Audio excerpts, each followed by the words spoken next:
over the national airways of ESPN Radio and ESPN News. Tune in or into the Down and Distance podcast hosted by Ivan Mizell, commemorating the 150th anniversary of college football. Download, subscribe, and review Down and Distance, available wherever you employ your podcasts. Also, download the Vivid Seats app and enter promo code ESPN25 at checkout to get 10% off your next order. Don't buy just any seat. Get a Vivid seat. On the line with us right now is the voice of Monday Night Football in Green Bay this evening, getting set for the Detroit Lions, the 2-1-1 Detroit Lions, going up against the Green Bay Packers, the 4-1 Green Bay Packers tonight at Lambeau Field. The one and only Boogie McFarland is on the line with us right now. What's going on, big time? How are you? I'm good, Stephen A. What's up, my brother? I'm doing all right. Let's get right to it, man, because before we even get into the Monday night festivities, because we know you will get into that, your thoughts about what happened to the Dallas Cowboys yesterday against the winless Jets until yesterday, that is. What's up with that? Well, I think, as usual, it's always a combination of issues. Everyone's going to want to go to Dak Prescott because he's asking for a ton of money, and I get it. And everyone's talking about Jason Garrett and, the play calling and everything that's going on there. But I think if you look a little deeper, I think the biggest issue is their defense. And, the offense is, going to sputter a little bit, be up and down. But I think the one thing that came on last year for the Cowboys was Chris Richard and Rob Marinelli and that defense, how hard they played, the effort that they gave out, the turnovers that they created. And here we have Sam Darnold throwing to Robbie Anderson for 99,000 yards yesterday. As far as that, you don't expect that from a Cowboy defense. And so while there are a lot of issues, it really surprises me, the defense and how they're playing. I would have expected them to take another step. DeMarcus Lawrence got his $100 million deal. Jalen Smith got paid. Byron Jones is over there. Vander Esch. I can go on and on about how much talent they have on defense. And I don't think that defense is living up to that talent level just yet. Why do you think that's the case? Well, I think that gave us some insight into the entire team when he says, we were smelling ourselves a little bit. Basically, what that means for the audience is everyone is around there thinking, okay, we've arrived. The biggest syndrome in America is the I got it syndrome. That's not only in football, that's in life. Everyone thinking that they've arrived, that they got it, that they don't have to pay attention to the little minute details that really make us good at our craft. And I think, the Cowboys are falling into that category. And those are not my words. Those are Dak Prescott's words when he says he thinks that we've been smelling ourselves a little bit. And so, 3-3 is not the end of the world. I think we may have overhyped the Cowboys a little bit when they were undefeated. Do I think they're still going to be a playoff team? Absolutely. Do I think they're still going to be a tough out? Yes. But I think the bigger issue is why is this team 3-3 again when they got off to such a good start? And I think there are a myriad of reasons. I will point to the defense along with play calling, the quarterback, yada, yada, yada. But I think you have to be able to hang your hat on something.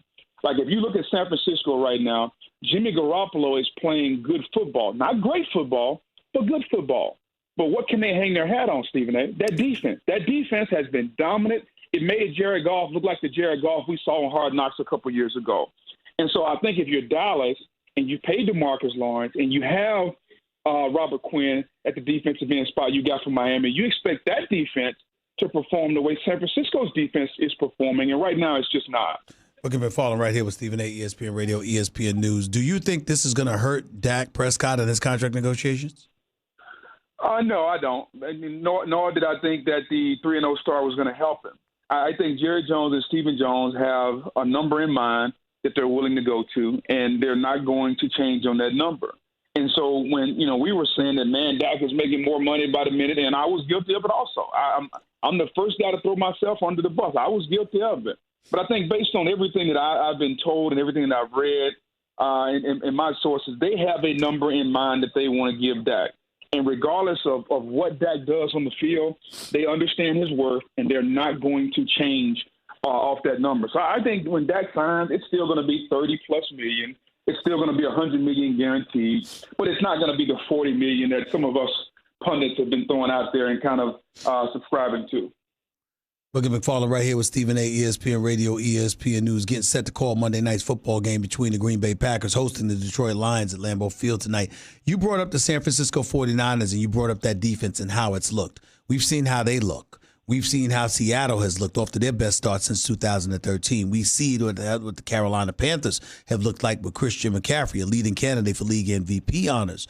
We also see, Green Bay, obviously, Chicago to a lesser degree, etc. Do you believe the San Francisco 49ers are the best team in the NFC right now? I think there are two teams in the NFC that you have to look at. And, well, New Orleans. I'll expand Let me not forget New Orleans. Go ahead. Yeah, exactly. I'll expand that to 3 or 4 then. San Francisco is definitely one because of the style that they play and how they play.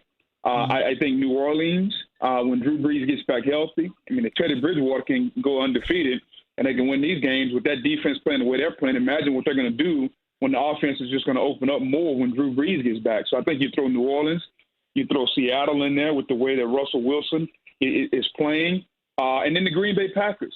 I think those 4 teams right now have proven, because of the things that I just stated, that they may be a tick above, and that includes Philadelphia, Chicago, and all these other things. I think those 4 teams are a tick above the others. And San Francisco, Stephen A., they have a formula, man, and their formula doesn't depend on weather.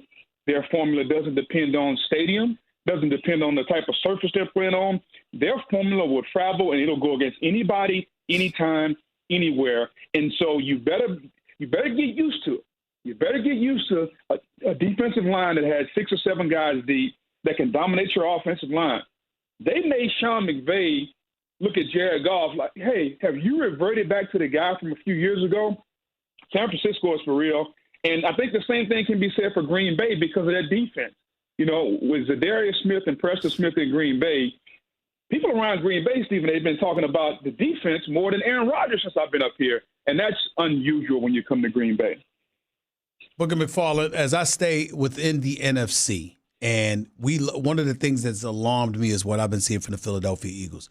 I think their secondary is non-existent. I think that Carson Wentz has taken too much heat for what has been going wrong with them. Deshaun Jackson's been out. Alshon Jeffrey and Nelson Aguilar look like they're running in mud, for crying out loud. They can't get any pressure on the passer, and they can't defend against the pass in their secondary. I look at the Philadelphia Eagles, and I'm losing faith in what I'm seeing. I know it's a bit too early. This is the same team that gave up 48 to the New Orleans Saints last week. I think it was week 11 before steering the ship in the right direction.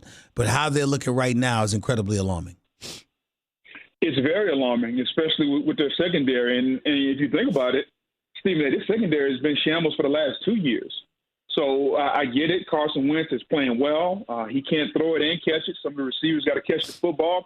But this cornerback issue has been plaguing the Eagles for a couple of years. I know Howie Roseman likes to work in silence and get things fixed. But if he's not placing a call to Jacksonville just to see what they can get out of the Jaguars for Jalen Ramsey, then I'd be really surprised. But it was an issue last year, and it's still an issue this year. And as much as we talk about offense in this league, isn't it amazing how the teams with the better defenses are starting to play, especially the ones that have their starting quarterback? Like, you look at San Francisco, you look at Seattle, you look at Green Bay, okay, you look at Houston going into Kansas City yesterday with that defense and then how they played. You better have a defense. And I know offense sells and offense buys jerseys, but you better have a guy that can stop somebody on that side of the football when they need to make a stop. And I think that, to me, is turned into the kind of the story of the season. As much as we want to make it Mahomes and Lamar Jackson and Dak and all that, I think the story is how defenses are starting to figure out some of these high-powered offense, and the ones that are doing it, they're succeeding, and the ones that are not are struggling. So with that being said, I mean, when you bring it up to that point, it has me thinking about Minnesota, because Minnesota's got, as far as I'm concerned, a playoff caliber defense, all right? But obviously, offensively, they were struggling until they went against the Philadelphia Eagles and the New York Giants before that. What are we to make of Kirk Cousins and the Minnesota Vikings offense now that we've seen what we've seen over the last 2 weeks, albeit against suspect defensive competition? Yeah, I put Kirk Cousins in the same category as Jimmy Garoppolo, guys that have gotten paid a lot of money, but they are very inconsistent at their job. And their defenses are going to keep them in games a lot. And if the quarterback can make some plays and be consistent, then Minnesota's going to be right there, because we know Mike Zimmer loves to run the football, and Dalvin Cook has been phenomenal this year, and they can play defense. And we know that. But at the end of the day, you're going to have to make a 3rd and 10, a second and 15 play. Like, you're going to have to make some plays at some point where at the quarterback position, you're going to have to stand in there and make a throw. You're going to have to check from one play to the next. Like, you're going to have to do the things that we see Tom Brady do over the last decade. And I think right now, the consistency of Kirk Cousins, the consistency of Jimmy Garoppolo is the, I'm not going to say the hindering things, but if you were to ask what's the weakness of the Vikings, you wouldn't say that defense or Dalvin Cook. You would say Kirk Cousins. If you would ask what is the one weakness maybe of San Francisco, you wouldn't say the running game because it's dominant. You wouldn't say the defense, right? It's dominant. You would say the inconsistency of Jimmy Garoppolo. So the quarterbacks got to play well. And if they do, those teams are going to be right there, Stephen A. Boogie McFarland right here with Stephen A. ESPN Radio, ESPN News. Let's get into this Monday night game. I mean, Green Bay 4-1. How is this possible? Is their defense legit? Is this something that we missed along the way? What the hell is going on? Why are the Green Bay Packers sitting here 4-1 on this season?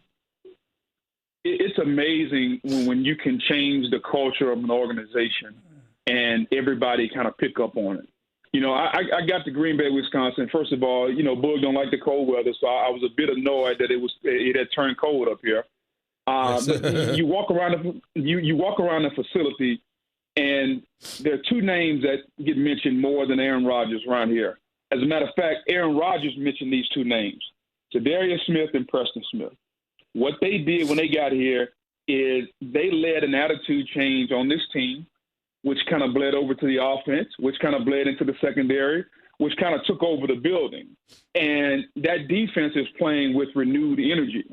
It's amazing what happens when you give talented people confidence, Stephen A. So now guys like King and Jair Alexander and Adrian Amos, like those guys have been empowered now, and they have confidence that I got two elite pass rushers up front that they're going to make the ball come out quick. And when it comes out, guess what? We can break on it and we can make plays. So, yeah, they're giving up a few yards against the run and things of that nature. But defense is the name of the game, and Zadarius Smith and Preston Smith are the reason that the Packers are 4-1, because the offense really hasn't got clicking on all cylinders. Well, why hasn't that happened, Booger? Why hasn't the offense been clicking on all cylinders? Well, because it usually takes the offense a little while. You got a new play caller and a new coach in Matt LaFleur. You got a quarterback who has been in the same system for 14 years. So it's taken Aaron Rodgers a little time to adjust, and they're figuring each other out. But guess what? We're still 4-1 while we're doing it. So I think at some point this offense is going to click, and we're going to see. Now, I know we're saying it's going to click. Guess what? They're 4-1, and they went into Dallas, and they hung a number on the Cowboys. So I think that bodes well for the Green Bay Packers when your offense is probably running on a scale of 1 to 10. It's probably 6.5 right now. When that thing gets to about a 9, then I'm not so sure the Green Bay Packers aren't going to be neck and neck with the 49ers as the team to beat in the NFC. Okay, McFarland, let me transition to the AFC because I saw a game yesterday, Patrick Mahomes and the Kansas City Chiefs. They lost their second consecutive game. They're 4-2 on the year, having lost to the Houston Texans. Listen, I know everybody talk about Patrick Mahomes, and I know how sensational he is. When are we going to start giving Deshaun Watson the love he deserves? Because I think that he's one of the sensational young quarterbacks in football right now. Yeah, I mean, I'm going to give it to him now. I think that, I think there are 4 people in the MVP conversation. I think you got to start the MVP conversation with Russell Wilson. Then I would probably go number 2 to Patrick Mahomes. Then I would go to Christian McCaffrey. Then I would put Deshaun Watson. I think right now you could literally flip a coin a few times, and whichever one of those 4 cats it landed on, 3 out of 4 times, however you do it, I would be okay with it. He's playing at a phenomenal level. He can play any way you want to play, Stephen A. I mean, he loves to throw the deep ball. He's got Fuller and D-Hop out there. They love going deep. But yesterday, Kansas City took away the deep ball. They dinked and dunked and ran the ball. He made plays with his legs. And there's a constant comparison between Watson and Mahomes. Here's what I'll say. Watson can do just about everything that Patrick Mahomes can do, and he can add the ability to be as dynamic as a runner as he is as a passer, which is something I don't think that Patrick Mahomes can do. So when you start comparing the two, and everyone wants to say that, Mahomes is phenomenal, which he is. He is box office, he is phenomenal. He is one of the top 3 or 4 quarterbacks in this league. Deshaun Watson is right there with him, if not on equal playing field. Booker McFarland right here with Stephen A., ESPN Radio, ESPN News. What are your thoughts about Kansas City losing 2 in a row? Why has that happened in your estimation? What's standing out about you more than anything else outside of the questionable health of Patrick Mahomes with that ankle? The defense is bad.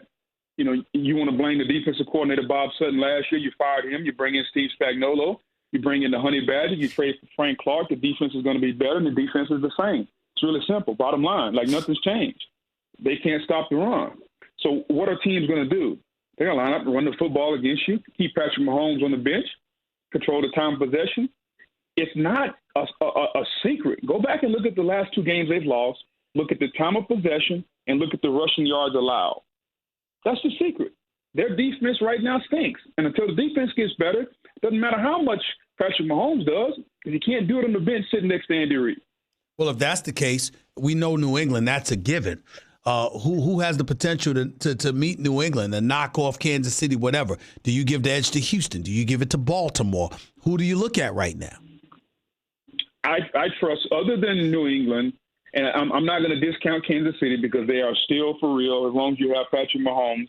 I think when you look on the AFC side, I think it's New England, it's Kansas City, and, you know, those are the 2 teams that we said from the beginning, and they're on a collision course. Not so fast. I think you got to make that a triumphant now, and you got to add Houston in. When you can go in there and go into Kansas City and do that, and it wouldn't surprise me if Indianapolis is in the mix, because I believe in Jacoby Brissett and what Frank Reich and those guys are doing up there. So I think those will be my top 4 teams. I hear you, Baltimore. I hear you. I need to see Lamar Jackson do it consistently with his arm, because I just don't believe that you can run as a quarterback for 150 yards every week. Mm-hmm. And I'm not talking about against Miami and Cincinnati. Like, those teams are terrible.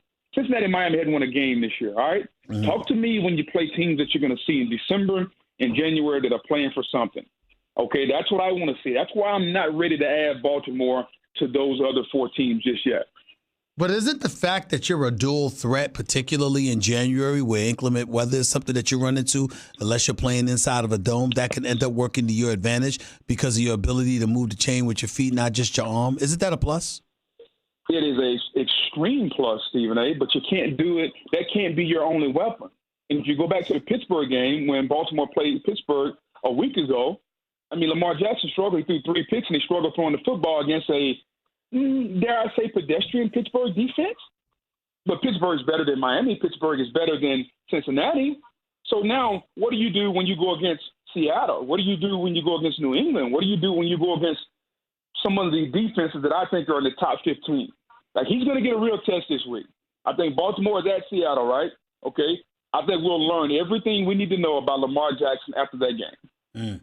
Booker McFarland, let's go back to this Monday night game. I got to give credit where credit is due. I saw them open the season, the Detroit Lions open the season up against Kyler Murray and Arizona Cardinals, and I just said rookie head coach, rookie quarterback, and still you give up an 18-point lead and end up tied and going into overtime. I didn't have a lot of faith in Detroit, but since that time, I think they've looked very, very impressive, and I got to give credit to Matt Patricia because I think it's due. What about you?